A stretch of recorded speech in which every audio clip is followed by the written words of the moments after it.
Graça e paz, irmãos e irmãs, bem-vindos à nossa escola dominical, um ambiente virtual de aprendizado. Nós estaremos estudando hoje a lição número 7 da nossa revista Em Marcha, Legados da Fé, Novo Testamento. Então, a lição 7, o tema é O Liberto de Gerasa. Então nós temos aí a nossa referência bíblica, né? Marcos 5, versículo 1 a 20. Nós não faremos a leitura aqui para a gente ganhar tempo, para o vídeo não ficar muito extenso, mas na abordagem da nossa lição é muito importante que a gente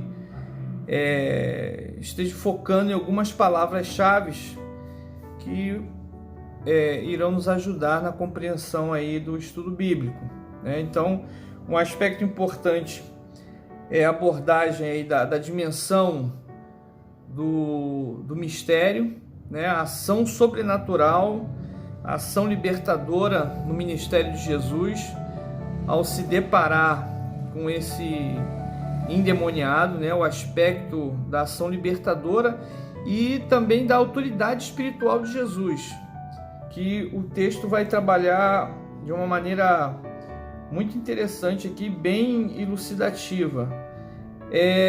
A gente também precisa focar na dimensão missionária do ministério de Jesus, e depois eu vou estar mostrando para vocês aqui um mapa para que a gente possa entender o contexto missionário, porque a revista ela mostra aqui a ação missionária de Jesus transfronteiriça, né, que vai além das áreas de Israel. Então Jesus, no seu ministério, ele também atinge os gentios, ele vai ao encontro de outros povos, de outras pessoas, além do povo judeu, mostrando que a salvação é a salvação universal para todos os povos, tribos, línguas e nações.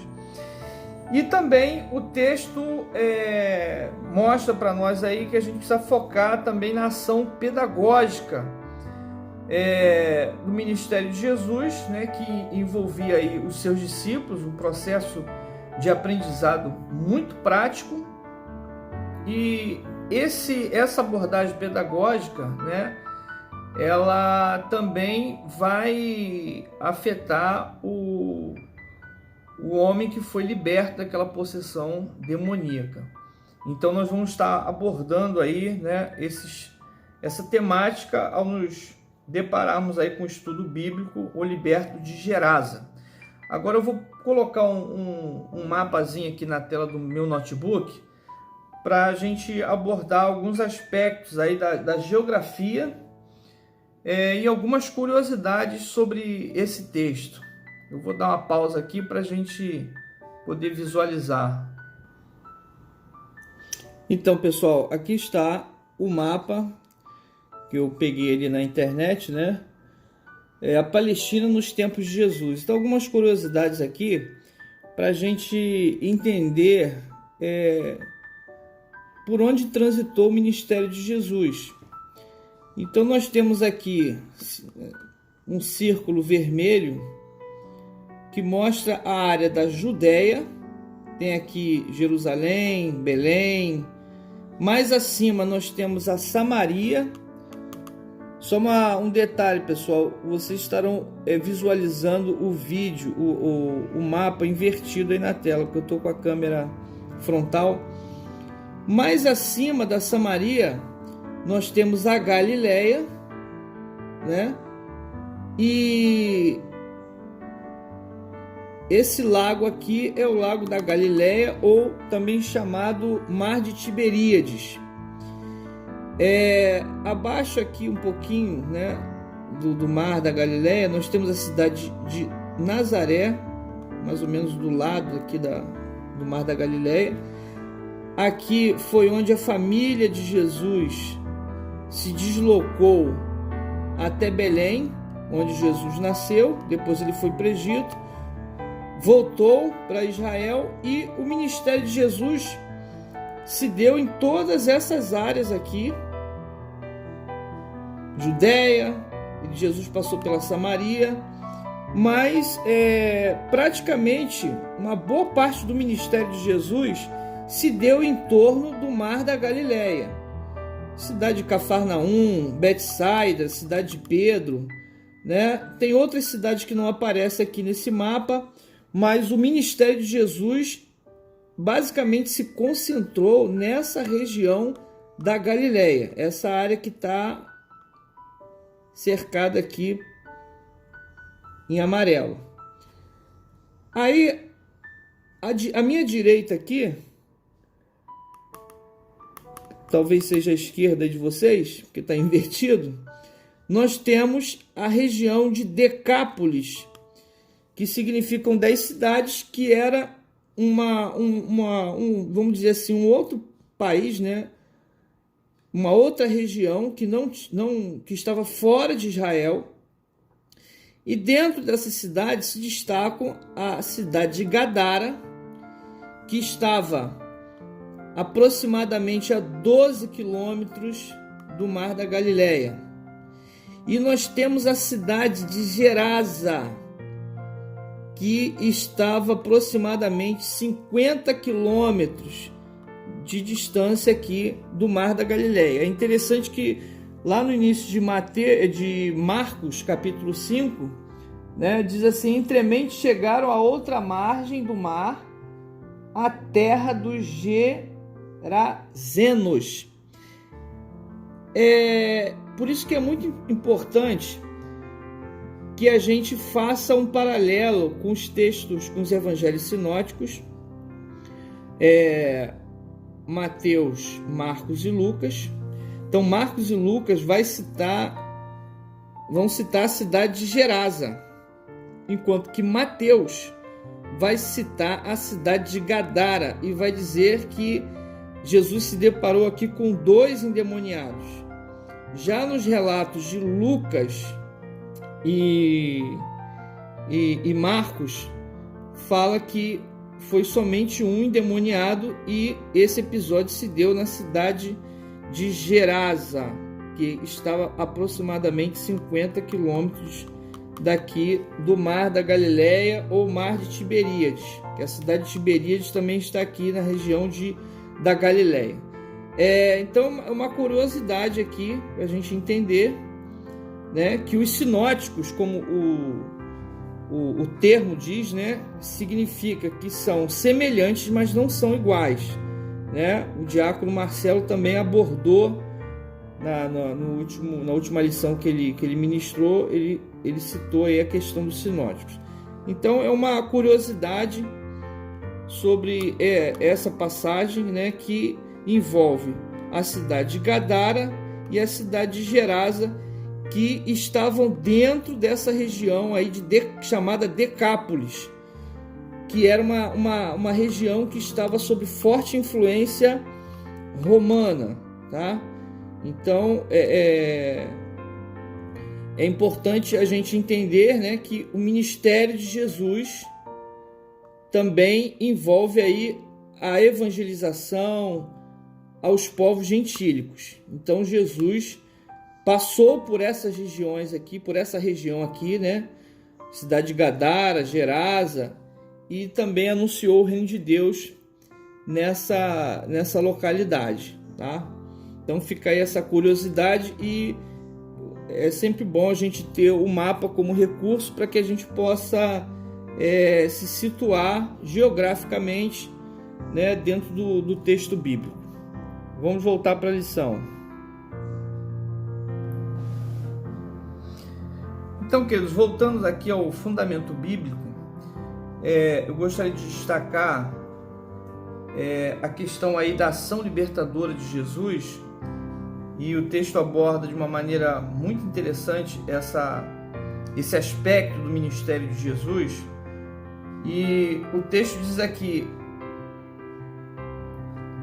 ainda que cada autor apresente a história sobre a sua perspectiva, falando sobre os evangelistas, todos têm um compromisso de mostrar que não há força maligna, quer demônio, quer estrutura social, quer seja maior, que seja maior que o poder de Jesus. Neste estudo vamos nos ater ao relato proposto no Evangelho de Marcos. E é interessante que se estabeleça aí esse paralelo, como nós mostramos no mapa. Jesus se depara com o endemoniado lá na região de Decápolis, né? E essa cidade era uma cidade gentílica, né? Esse país. E ali Jesus se depara com uma estrutura política, que era o Império Romano, e se depara também com uma situação espiritual opressora. Aquele homem endemoniado estava debaixo do domínio de uma legião de demônios. O texto, né, fala que aquele endemoniado estava possesso, né? Havia mais de um espírito ali exercendo uma ação altamente destruidora, altamente corrosiva na vida daquele homem.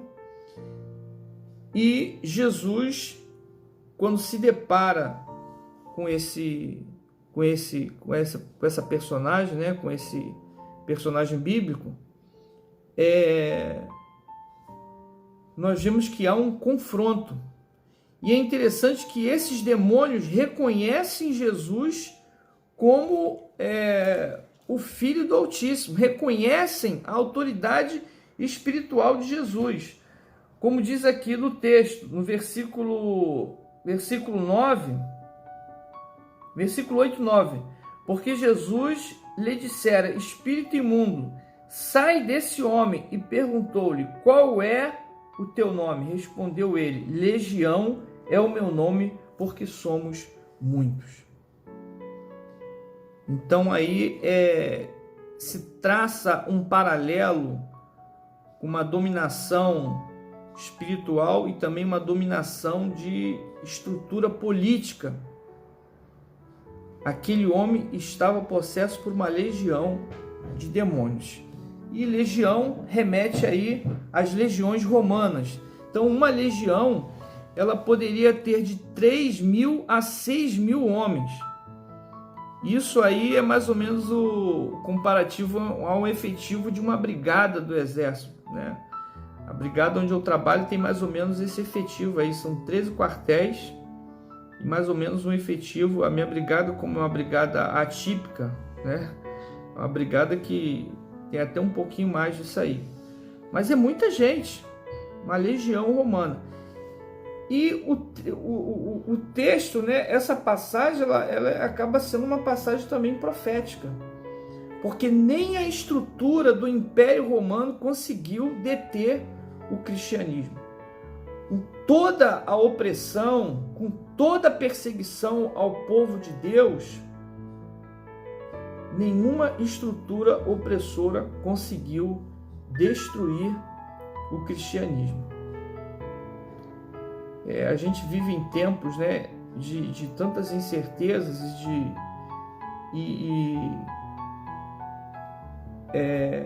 tempo em que o cristianismo, as doutrinas cristãs, o povo cristão continua nos dias atuais sendo o povo mais perseguido da face da terra. Mas nenhuma opressão, nenhuma estrutura política também conseguiu deter, oprimir ou impedir o avanço do Evangelho. Por isso que Jesus falou que as portas do inferno não prevalecerão contra a Igreja de Cristo. Então é interessante, né, esse paralelo que é feito aqui nesse texto. Lá na palavra que ilumina a vida, Uma outra coisa importante que a gente destaca, né, na atuação de Jesus é que ele se dispôs a cruzar fronteiras, como nós mostramos lá no nosso mapinha ilustrativo.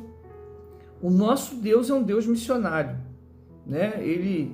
Jesus se esvaziou da sua glória, né? Saiu de uma realidade e entrou em outra por amor à humanidade, por amor a todos nós. Então isso aí é muito marcante, né? Esse Deus que toma iniciativa, é o Deus que se esvazia da sua glória e vem até o homem. Esse é um grande diferencial da religião cristã. Enquanto que nas outras religiões, né, o homem tem que se sacrificar para a divindade, o homem tem que oferecer o sacrifício. No cristianismo, o próprio Deus se sacrifica. O próprio Deus, ele sai da sua posição de divindade e se torna homem, assume a forma humana para nos resgatar. Isso aí é muito marcante, irmão. Isso é muito profundo, né? Então, um outro aspecto interessante aí é o episódio dos porcos. A gente sabe que dentro da cultura judaica, os suínos, né, são considerados animais impuros. E aí a gente destaca aqui que nessa região realmente era uma região que tinha ali criadouros de porcos, né? E é muito importante a gente fazer essa comparação, porque a revista ela bota de uma maneira bem clara aqui, ainda na palavra que ilumina, que diz o seguinte: a vida humana não tem preço. Na indignação do povo diante do que Jesus tinha feito, é possível exagerar, é possível enxergar o quanto as pessoas também se encontravam acorrentadas pela ganância e por valores distintos daqueles do reino de Deus. A vida humana não tem preço. Eu fico imaginando se Jesus tivesse tomado essa atitude nos dias de hoje. Eu imagino que aquela galera aí da Sociedade Protetora dos Animais, aquela galera do politicamente correto, iam cair de pau em cima de Jesus. Mas é muito importante, e aí é importante a gente fazer uma advertência para a igreja, que nós, nos dias de hoje, precisamos tomar muito cuidado com a humanização dos animais. Olha, sinceramente, eu fiz o curso de adestrador de cães no Exército, eu gosto de animais, já criei até cobra com meu irmão, né? Já tive vários bichinhos, lá na minha casa a gente já criou coelho, galinha, pato, peixe, só não criamos cavalo por falta de espaço. Então, é claro que devemos amar a criação de Deus, mas o ser humano, a vida humana, né, ela tem um valor indescritível, né? Está acima de todos os animais. Deus colocou o ser humano como coroa da criação. E às vezes nós encontramos aí grupos que tentam nivelar por baixo. Então, muito cuidado com essa questão da humanização dos animais, porque às vezes por trás, né, desses movimentos existem aí uma resistência às ordenanças de Deus. Cuidado. Irmãos, para a gente não estender muito, finalizando aqui, o aspecto pedagógico no ministério de Jesus, o ensinamento de Jesus, ele era muito prático, e Jesus, ele também pautava os seus ensinamentos exercendo a sua autoridade espiritual. As mensagens que ele ensinava, ele vivenciava, fazia isso acontecer na prática, e os discípulos, eles estavam sempre absorvendo todo esse ensinamento.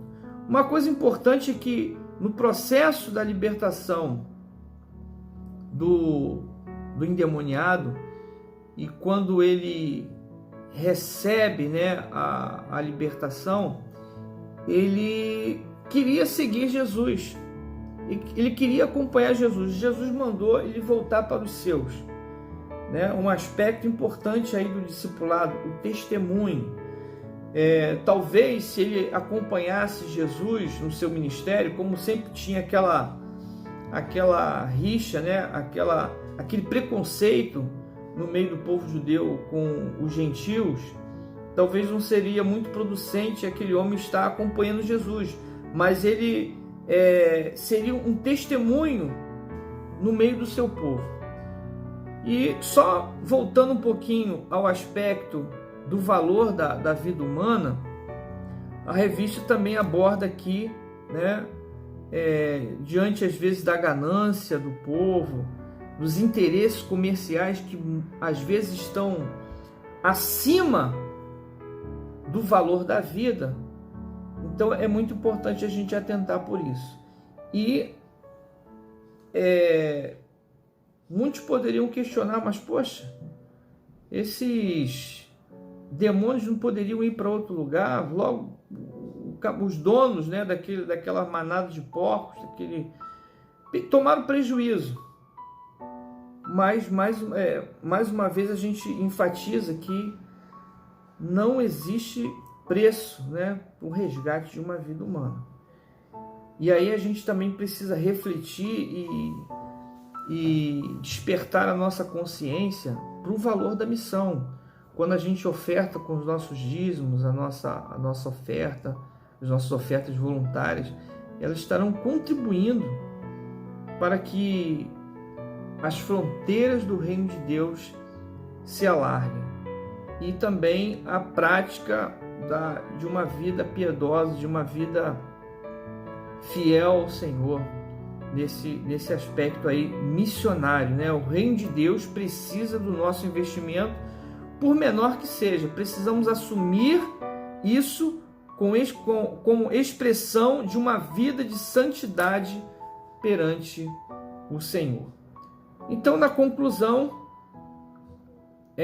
a revista ela traz a seguinte abordagem para a gente: as experiências com Jesus são fundamentais para o nosso crescimento espiritual e devemos buscar vivenciá-las constantemente.